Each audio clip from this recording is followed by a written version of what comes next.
Good afternoon, everyone. Thank you all for attending today. Appreciated by myself. It's good that us as the award organisation do this kind of thing to get any communication out there where we've got a change that's happening. First, I'd just like to say, obviously, the reason why we've settled this, and you might be asking why we're changing from our current exams platform, which is known as Civica, to a new one.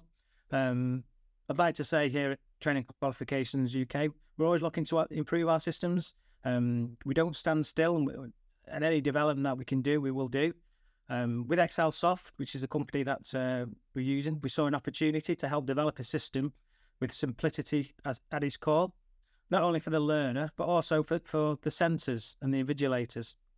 We've listened to what our customers have said, and it's one of the main reasons why we decided to move to a new exam system, which is successfully being used for our functional skills exams. So those of you who might have joined and are using our functional skills, nothing's changed there. It will look exactly the same as it does for functional skills. Just to introduce myself, my name is Matt Smith. I'm the exams manager. My team are responsible for and facilitating the bookings of exams. Now, that could be to do with functional skills. It could be to do with our endpoint assessments or are regulated. But anything that uses the exam system, my team are responsible for. What we're looking at today is mainly from the invigilator side of point of view. In terms of the learner experience, again, it's similar to our functional skills. The exam system is not too much dissimilar from our Civica exam system. One of the main things from a learner aspect there is the system runs on Google Chrome currently, and only Google Chrome will facilitate the exam running there. Well, this webinar is more about the invigilator and what invigilation needs to do in relation to the system. So I'll show you how to log in and access the invigilator portal. I will show you how to unlock the exams for learners so they can begin their tests. And also, once the test's complete, I'll just show you how to complete that online invigilation form. But just a reminder there that if you're currently delivering functional skills with us, you're already familiar with the system, nothing's changed. Following this, we'll be sending out further guidance materials ahead of the change onto the new exam system. So I'm going to share my screen first of all. Now, the booking process will remain the same as it is now. So whether you use our EPA Pro to make the booking through Gateway, whether you use our Verve Management Suite system to make bookings, nothing's changed in relation to that booking.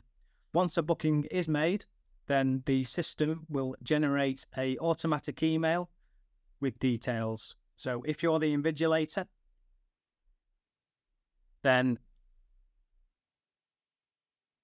you will receive an email once a booking's been made with your login details. So you'll have your username, you'll have a password. There'll be a link to the homepage of the exam system, and there'll also be what we call a batch name. Now, that batch name will become important when you come to complete the invigilation form after the exam, and I'll talk about that as we get onto the invigilation form. But as an invigilator, you'll use those details to sign in here. This is the homepage. And I'm just using a test account for demonstration purposes.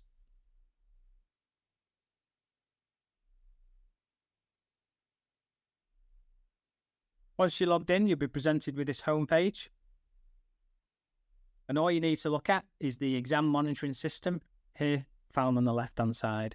And you'll come up with the various options. You've got test monitoring system, upload essay response, invigilation form, audit trail, and student verification. The only ones that you need to be worried about as an invigilator are the student verification and the invigilation form.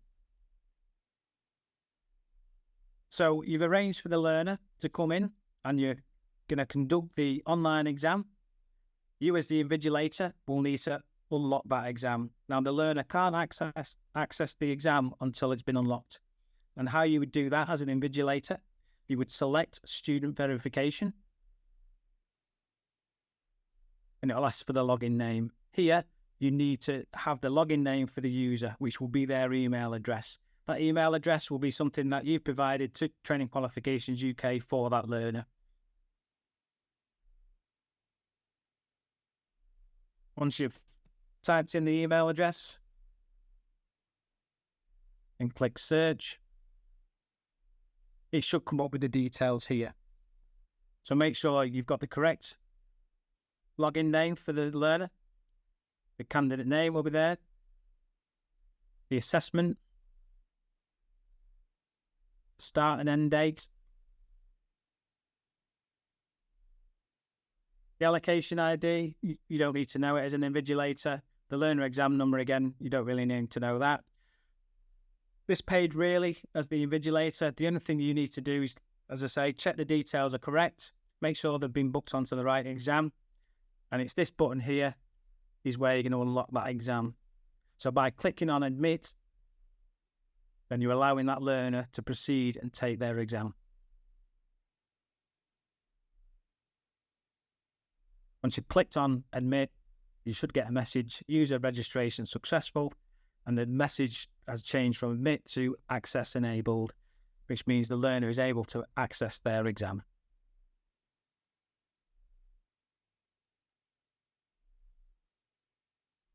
That's how an invigilator will unlock that exam for that learner. The learner then will log in on their own device, complete their exam, and once it's complete, as the invigilator, you will then need to complete the invigilation form. And this is something we've had really good positive feedback on. It's on the system. It's not a piece of paper that you have to send back. It's not a piece of paper that you have to upload. The form is actually on the system itself. And you would find that, again, go to your home page, the exam monitoring system, select invigilation form. And this is where you come up with this page, and this is where I'll talk about the batch. You can see the batch there. Your test centre, it should automatically select you as the test centre.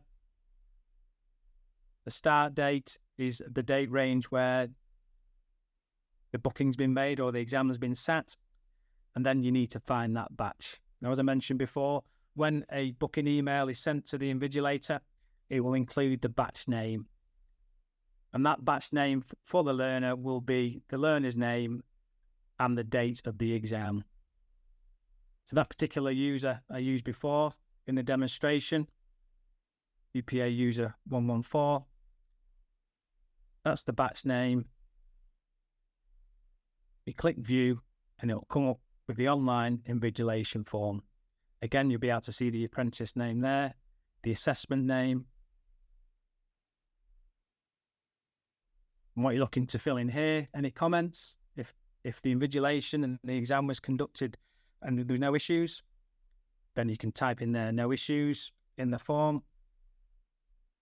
And then you've got a toggle on, toggle off in relation to these questions here. And it's either a yes or a no.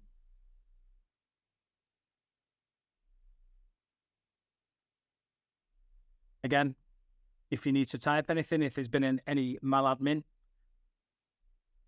during this exam, type it in there, let us know. Once that's done, all you need to do is click save.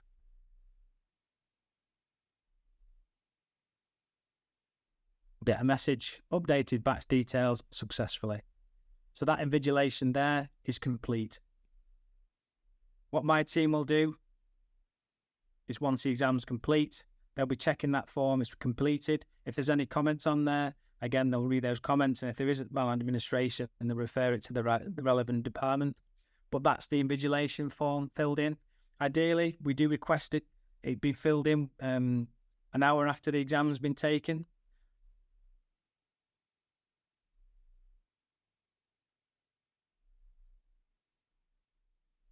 But generally, the form is quite a simple form to use. Once it's saved, it then goes to my team to make the necessary checks.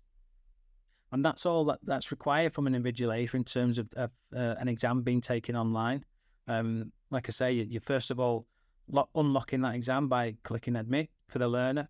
And then once the exam is complete, ideally within the hour of the exam being finishing, you can come into here and completing that form.